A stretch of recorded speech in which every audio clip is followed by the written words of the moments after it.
Enero ha sido un mes en el que la UFC ha dado mucho de lo que hablar, y no necesariamente por lo que ha sucedido dentro del octágono. Todo comenzó con Khabib Nurmagomedov y una publicación de Instagram en la que anunciaba que se tomaría un tiempo libre para su familia.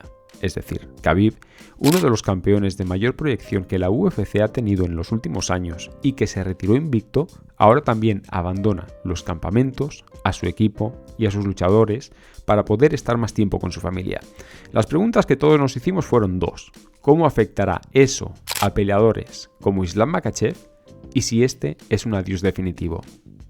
En cuanto a la competición, durante la semana previa al UFC Vegas 67, Kelvin Gastelum anunció que se retiraba del combate por una lesión en la cara. Su lugar lo tomaría Sean Strickland, que, con una semana de antelación y después de haber peleado a 5 asaltos contra Jared Cannonier, se presentó en el Apex para dar una lección en toda regla a Nassourdine-Imavov y de paso declarar que si alguien quiere entrar al top 5, primero debe ganarle a él. Pero lo más relevante de esa primera semana no sucedió dentro del octágono. De hecho, sucedió en la fachada del T-Mobile al filtrarse el cartel del UFC 285 y ante los ojos del mundo, la vuelta que tanto habíamos estado esperando. Jon Jones. Sí, Jon Jones para enfrentarse a Ciryl Gane por, ojo, el título de campeón de los pesos pesados. Y sí, ni Dana White por parte de la UFC ni Jon Jones tardaron en confirmar que la información era correcta. Sin embargo, eso nos llevó a preguntarnos qué había sucedido con el campeón, es decir, qué había sucedido con Francis Ngannou. Y lo cierto es que tampoco tardamos mucho en obtener respuestas. Por parte de la UFC, Dana White nos explicó que le habían ofrecido el mayor contrato de la historia para un peso pesado sin que Ngannou lo aceptara. Por parte del ya ex campeón, lo que obtuvimos fue una entrevista con Ariel Helwani en la que nos explicó algunas de las condiciones que había solicitado en ese nuevo contrato y los motivos por los que no lo había aceptado. Sin ninguna duda, Francis hará boxeo, pero ¿por cuánto tiempo? Y cuando vuelva a las MMA, ¿qué volverá? ¿Volverá a la UFC o esto es un divorcio definitivo? Lo veremos. Esa misma semana se desvelaron varias de las peleas que tendremos en los próximos eventos. Concretamente, y para comenzar, en el UFC 286 de Londres se confirmó la pelea de revancha por el campeonato de peso welter entre Leon Edwards y Kamaru Usman. También el enfrentamiento entre Justin Gaethje y Rafael Fiziev. En otros eventos, Karol Rosa subirá al peso pluma para enfrentarse a Norma Dumont, Michelle Waterson Gómez peleará contra Luana Piñeiro en el UFC 287, Raúl Rosas Jr. contra Christian Rodríguez y Peter Yan se las verá contra Merab Dvalishvili en el evento que la UFC tendrá el día 11 de marzo. Así fue como llegamos al primer evento numerado del año, el UFC 283, y de entre todo lo que sucedió, recordaremos cómo terminó la rivalidad entre Deiveson Figueiredo y Brandon Moreno.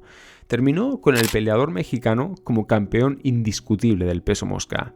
Deusa Guerra acabará subiendo de categoría. También vimos como Jamal Hill se convirtió en el nuevo campeón del peso semipesado al derrotar de manera muy sólida a Glover Teixeira.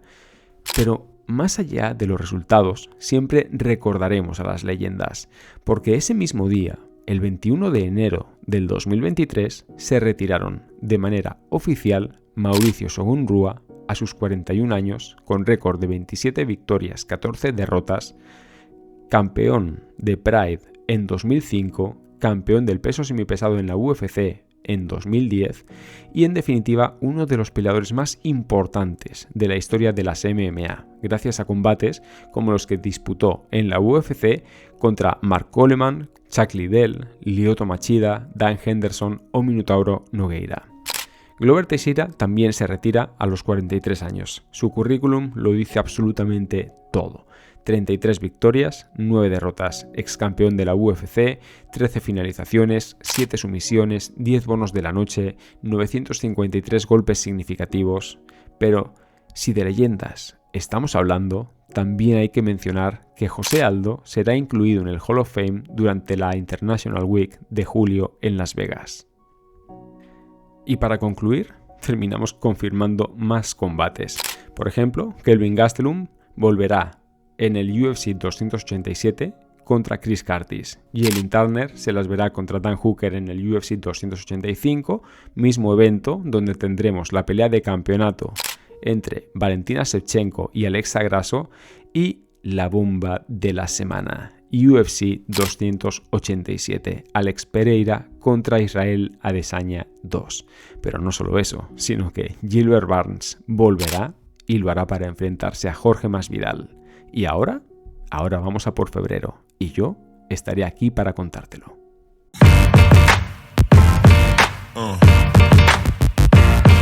Yeah.